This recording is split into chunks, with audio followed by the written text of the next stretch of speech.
Olá, sejam bem-vindos ao podcast Aquilo que te move. Nesse episódio você irá ouvir de maneira cronológica a história de um jovem artista que foi atravessado pela arte. E no meio de toda essa história, contará também com conteúdos formativos sobre o universo teatral e também da cultura brasileira. Eu sou Gustavo Castro e essa é a minha trajetória artística. Bora lá? Vamos começar falando da minha cidade natal, a cidade do Ouro. Paracatu do Príncipe. Paracatu, localizada no noroeste de Minas Gerais, foi lá que eu nasci, em 1998. Paracatu é uma das cidades históricas do estado de Minas Gerais. O seu nome tem origem tupi, que significa rio bom. É a junção dos termos para, rio e catu, bom. A cidade vem se desenvolvendo como um grande polo turístico e cultural. Ela foi tombada em 2010 como Patrimônio Cultural Brasileiro pelo Instituto do Patrimônio Histórico e Artístico Nacional, o IPHAN. É integrante também da Associação das Cidades Históricas de Minas Gerais e tem como destaque a Igreja de Nossa Senhora do Rosário e a Igreja Matriz de Santo Antônio. O turismo ecológico também vem crescendo na cidade. Temos como exemplo as cavernas e grutas de Santa Fé e da série de cachoeiras da região do Prata, em especial a Grande Cachoeira do Prata. Então, podemos ver que a criação de projetos de educação patrimonial e a preservação do núcleo histórico, dos atrativos naturais e dos quilombos que ainda existem no município deram bons frutos para o desenvolvimento do turismo no local. Além disso, os quilombos paracatuenses são considerados uns dos mais importantes de Minas Gerais. Em 3 deles, há espaço aberto para a visitação de turistas. São eles o Quilombo de São Domingos, o de São Sebastião e o da Lagoa de Santo Antônio. Em meio a essa cidade cheia de patrimônios históricos e culturais, existe a Casa de Cultura. É uma instituição da prefeitura que oferecia diversos cursos, como violão, piano, artesanato e por aí vai. E foi lá que eu tive meu primeiro contato com a arte, com o curso de desenho e pintura. Ali já percebi que a arte pulsava em meu ser. Depois, eu comecei a fazer aulas de teatro lá também. Isso lá por volta de 2013, 2014. E foi no teatro que encontrei a oportunidade de me expressar para o mundo. Então, eu estive presente em pequenas cenas na igreja e também no grupo Cênicas, com o diretor Guelber Evandro. Lá eu tive aula de palhaçaria e também tive experiências com teatro de rua, que nada mais é que uma modalidade teatral em que as atrizes e os atores utilizam do seu corpo e da sua voz a serviço da construção estética no espaço aberto. Hoje, a gente entende o teatro de rua como um teatro na cidade. Esse grupo era o único voltado para o teatro da cidade e acredito que ainda hoje também. O diretor do grupo chegou a dar aulas extracurriculares de teatro para turmas do ensino médio do IFTM de Paracatu, onde eu estava e também estava presente. Já no ano de 2015, o grupo Cênicas, com parceria com o IFTM, realizou o Festepa, Festival de Teatro de Paracatu, onde eu fui convidado por uma das organizadoras para apresentar uma peça que eu fui diretor e também atuei com a galera da minha turma. A peça se chamava Máscaras. Eu vejo o teatro como uma arte de resistência, principalmente quando nos vemos com poucas oportunidades como no interior. Lembro que o meu primeiro job como artista foi com o grupo Cênicas. Eu tive a oportunidade de dançar a caretada, que é uma tradição cultural brasileira encontrada em municípios no interior de estados como Minas Gerais e Bahia e possui influência africana e participação de comunidades quilombolas. Essa tradição envolve muita dança e pessoas fantasiadas com caretas, que são as máscaras. Aproveitando que falamos de tradições culturais, vale contar que na minha família, o meu avô toca sanfona e possuía o costume de celebrar a Folia de Reis. É uma manifestação católica, cultural e festiva, classificada como folclórica no Brasil. Celebra a adoração dos magos ao nascimento de Jesus. Os participantes visitam as casas de porta em porta com a sua cantoria e seus vários instrumentos musicais, desde violões, sanfonas, caixas e entre outros. Tudo para lembrar a viagem dos Reis Magos para levar os presentes de ouro, incenso e mirra ao menino Jesus. Além disso, meu avô compôs algumas canções, como essa que vamos ouvir.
chega a tarde vinha, eu me sinto mais feliz.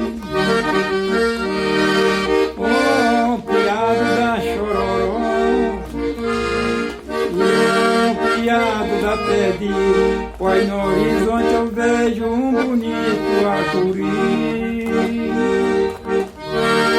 Quando é de madrugada, a festa dos ariris.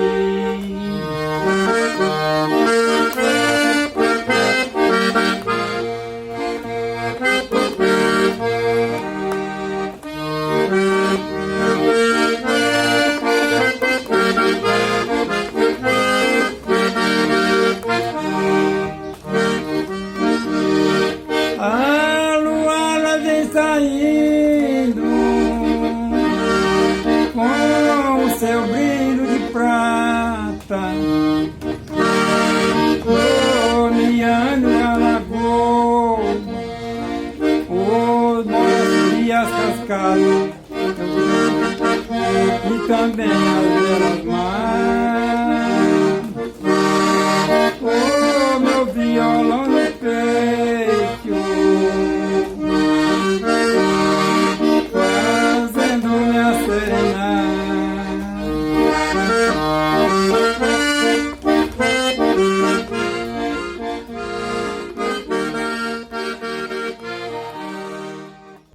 Salve, meu grande avô! Dando continuidade à história, após ter tido o contato com o teatro, várias pessoas do colégio me incentivaram a cursar teatro fora da cidade. Mas infelizmente, como é bem comum, não tive a simpatia dos meus pais para isso, uma vez que eu ia depender deles para me sobreviver fora de casa, né? Foi então que resolvi apostar em outro curso, a engenharia química. Eu acreditava que poderia me dar uma segurança financeira e logo depois eu poderia partir para o que eu queria, o teatro. Foi assim que vim parar em Goiânia, na UFG, em Engenharia Química. Mas logo me deparei com muitas dificuldades de adaptação e com o nível de dificuldade do curso. Lembro que, ao andar nos corredores da UFG, uma necessidade de me expressar me atravessava imensamente. Eu refleti por um tempo e resolvi entrar em aulas de teatro para iniciante em 2018. Foi assim que virei aluno da Escola do Futuro Basileu França, antigamente ITEGO em Artes Basileu França. O teatro me deu forças para respirar diante o cansaço psicológico que a faculdade me proporcionava. Eu adorava cada aula, os jogos e principalmente as aulas de expressão corporal. Estudei a origem do teatro, o teatro grego, alguns textos da época, como também o autor Konstantin Stanislavski, que se fez em peso na grade curricular do curso, mostrando os passos básicos para a formação do ator. Para falar mais sobre esse autor, convidei a minha amiga, que participou comigo deste processo, a Giovana Simões. Ela é atriz e estudante de teatro no curso técnico em arte dramática pelo Basileu e formada em ciências contábeis pela UFG. Konstantin Stanislavski foi um ator, escritor, diretor e é um dos primeiros nomes que se fala quando inicia os estudos em teatro, porque ele criou um sistema que auxilia no trabalho do ator e da atriz. Ele, já cansado do teatro tradicional da época, onde os atores simplesmente falavam um texto, e percebendo que aquilo não estava atingindo as pessoas como ele acredita que deveria atingir, ele então iniciou os seus estudos como diretor, auxiliando os atores a trazer essa personagem de dentro para fora. O início desse trabalho se dá a partir do corpo do ator. Esse corpo precisa estar preparado para receber a alma dessa personagem. Então, ele diz que é no momento de total relaxamento que o nosso corpo tende a ser mais criativo, porque é quando a gente consegue tomar consciência dos movimentos. É quando o nosso corpo está sensibilizado para demonstrar a emoção que deve ser verdadeiramente demonstrada. E nesse primeiro momento do sistema Stanislavski, ele traz as linhas das forças motivas, que são sentimento, mente e vontade.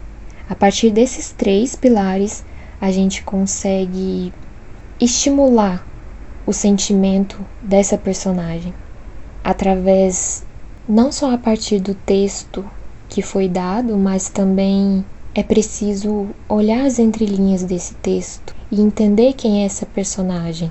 Fazer com que exista, criar uma linha contínua da vida dessa personagem com o passado, o presente, o futuro. É como se realmente fosse uma pessoa que vai existir a partir do seu corpo, a partir do que você vai disponibilizar para que ela utilize.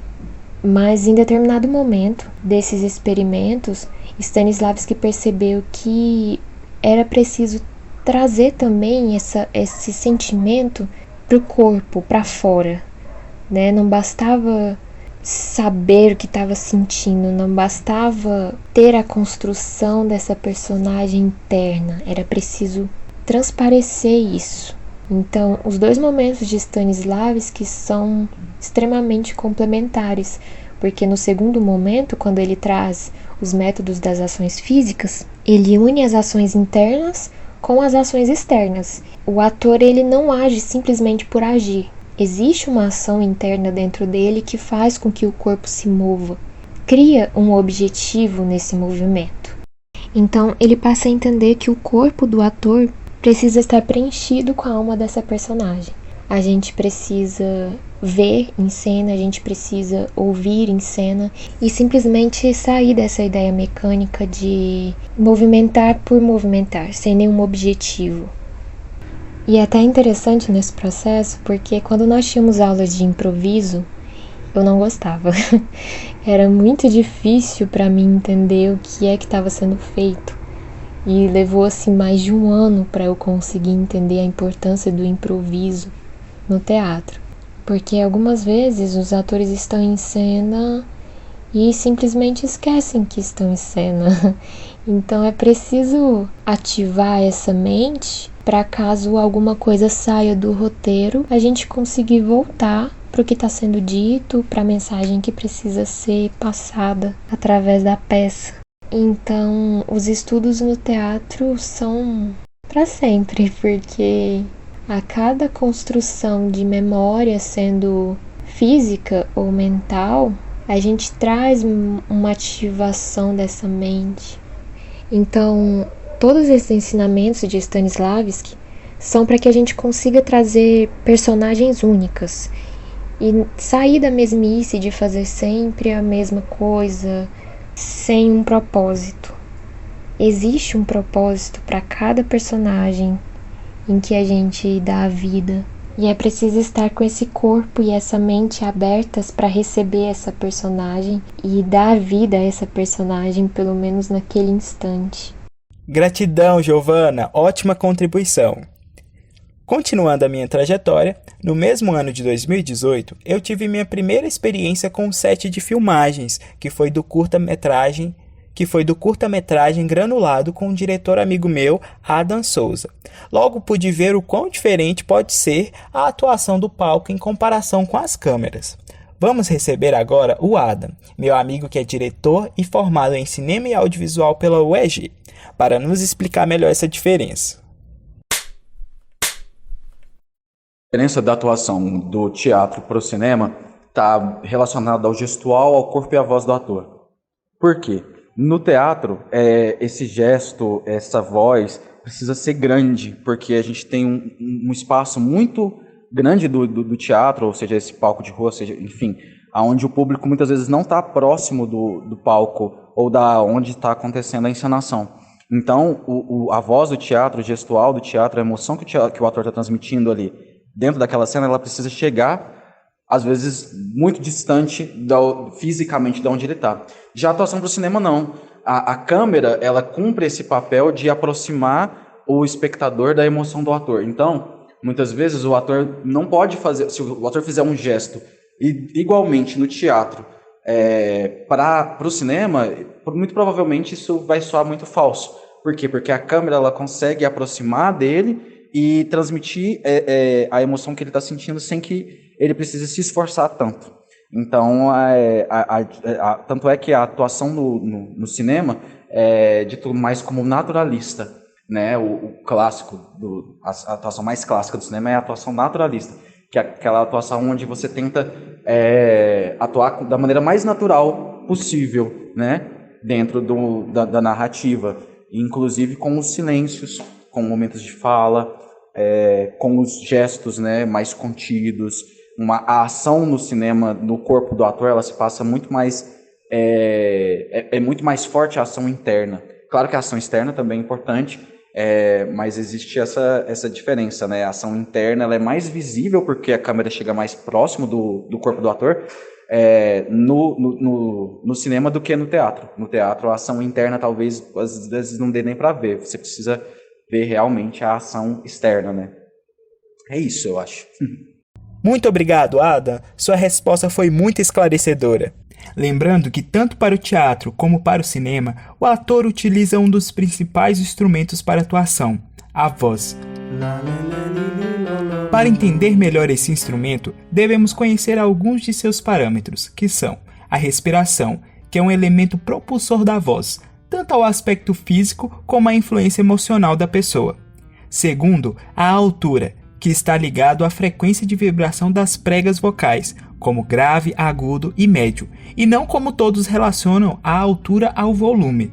O volume da voz está ligado ao parâmetro de intensidade, que requer do emissor uma consciência de como sua voz será projetada no ambiente. O terceiro parâmetro é a articulação, em que a pessoa utiliza para a pronúncia de palavras e frases. E por último, o parâmetro do timbre, que é a característica sonora que permite distinguir sons que possuem a mesma frequência, altura e intensidade, mas com ondas sonoras diferentes.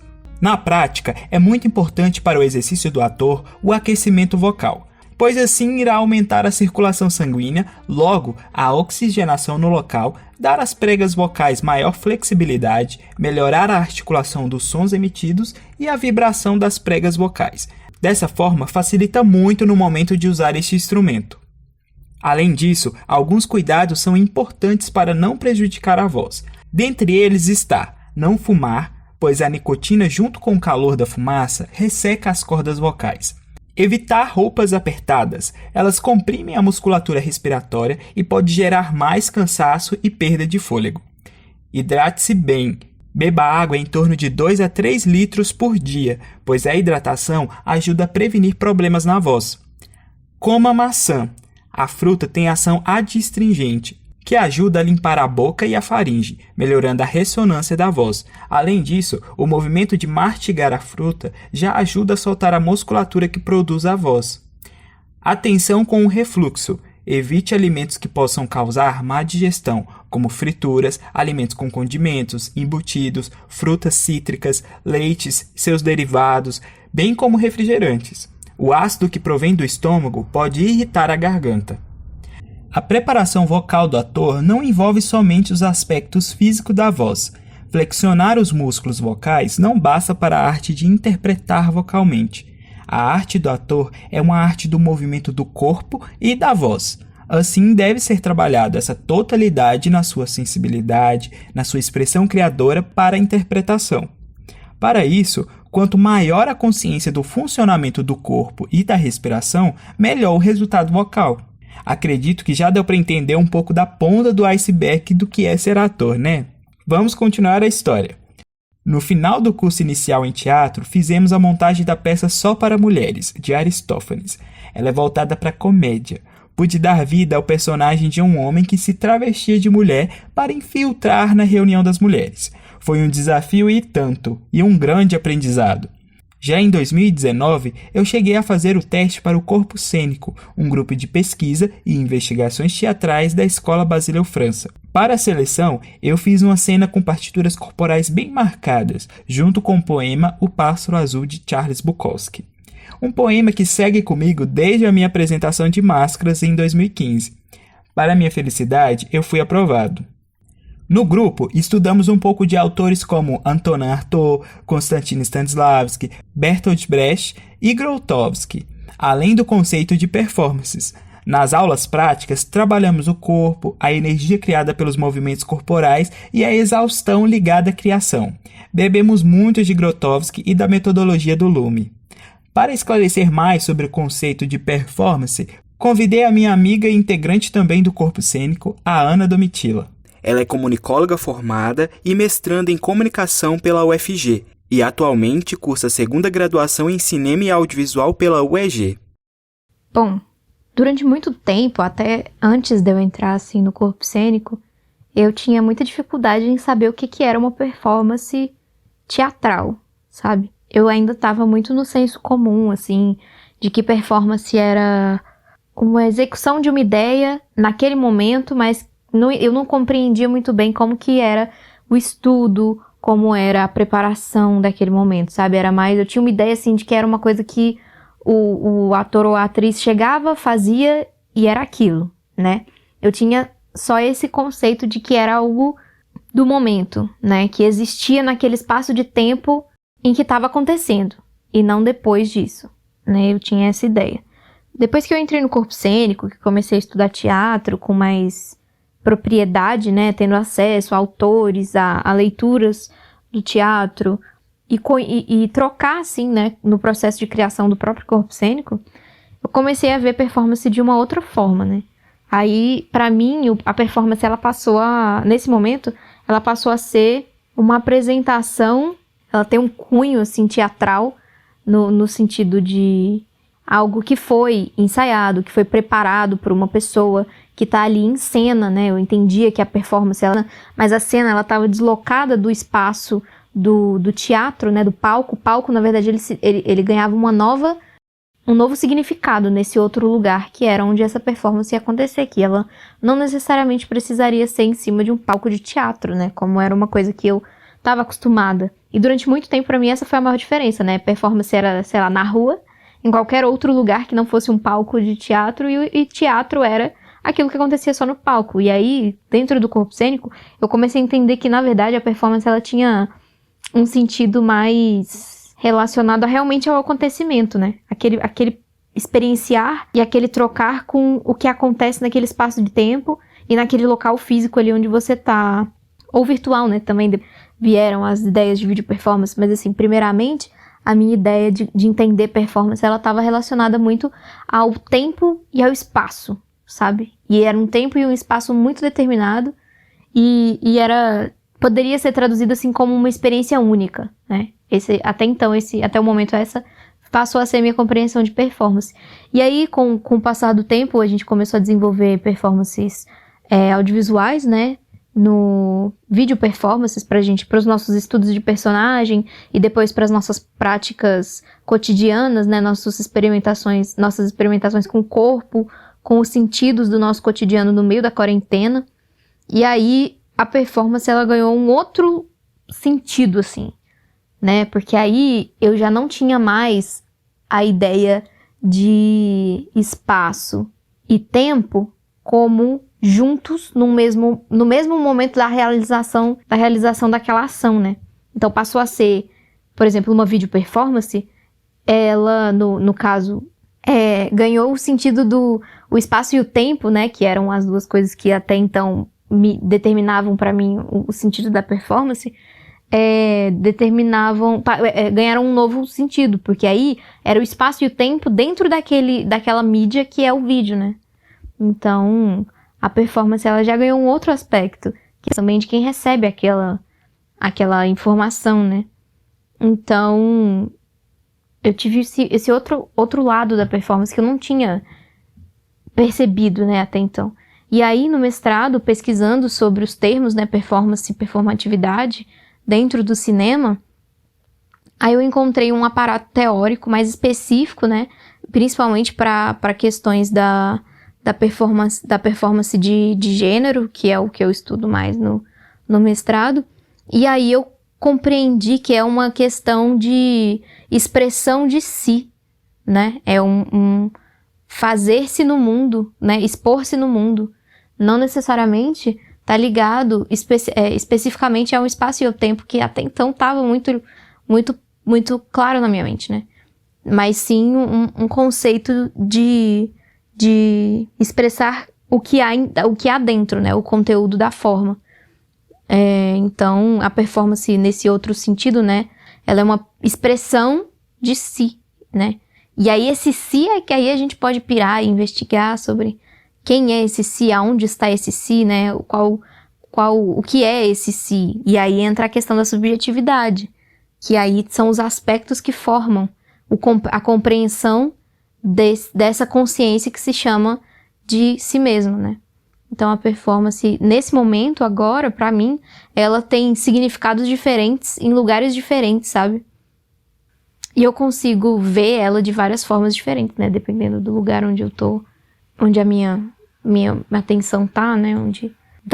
Sobre qual performance, em qual espaço, né? Eu acho que performance não tem exatamente um significado, até porque é uma questão muito subjetiva, né? Como eu falei, é uma expressão de uma subjetividade. E essa subjetividade, ela atravessa também o acontecer, né? Daquele momento. Agradeço pela disponibilidade, Domitila, foi ótimo. Agora, falando sobre os processos de montagens do grupo, estávamos com a montagem do espetáculo Um Frenesi e uma Ilusão, baseado na peça A Vida é Sonho de Calderón de la Barca. Mas com a pandemia tivemos que interromper nosso processo, e para continuar produzindo, fizemos video performances baseada no estudo dos personagens. Então pude materializar um pouco do personagem do Astolfo para o vídeo. Vamos ouvir o áudio de um trecho da video performance. Há muito tempo morreu Eustorgio III, rei da Polônia, deixando Basílio como herdeiro e mais 2 filhas. Clorilene, que agora tem do céu de estrelas em melhor império, foi a primogênita, deixando uma filha, Estrela.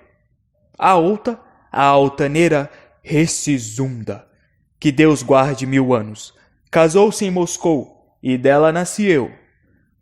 O Basílio, que já é vergado pelos anos, é conhecido por enviuvar-se sem filho.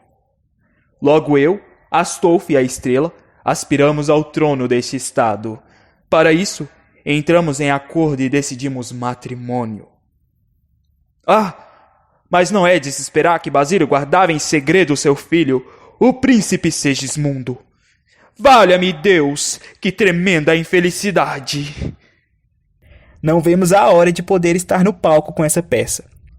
Então, além disso, trabalhamos com outras criações virtuais também na linguagem de performances e lançamos o podcast Corpo em Prosa, onde eu sou um dos apresentadores, e tem como objetivo falar de teatro com temas com uma pegada social.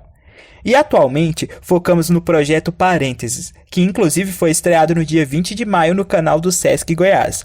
Corre lá que vai que dá tempo de você prestigiar. É um espetáculo que trouxemos histórias dos nossos familiares, então fala muito sobre a vida do povo brasileiro.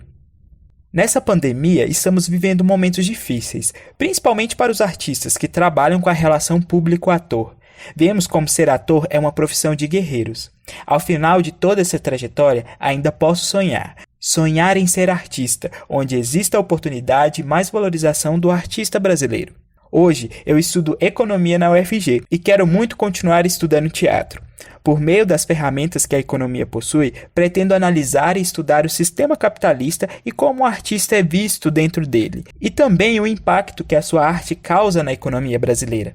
E sigo me perguntando, quais os caminhos para uma maior valorização do artista? Visto que o teatro, como falamos em questão, é um dos segmentos presentes na economia criativa. De acordo com a Unesco, para melhorar os sistemas de governança, é fundamental que os países concentrem esforços em desenvolver participações culturais contínuas, melhorar a informação e interação entre organizações por meio de ações culturais e desenvolver capacidades abarcando organizações culturais e não culturais, nas quais a economia criativa é importante estratégia de alavancagem. Chegou ao fim do nosso podcast. Encontrei na internet um poema da Paula Manfredo, que vai fechar com chave de ouro o nosso encontro. O que te move? O que faz seu coração pulsar, seu olho brilhar, seus lábios sorrirem? Você precisa descobrir. Tanto quanto respirar, é preciso descobrir pelo que viver. No mundo que vivemos, podemos chegar a um dia que você não saberá mais pelo que deve acordar.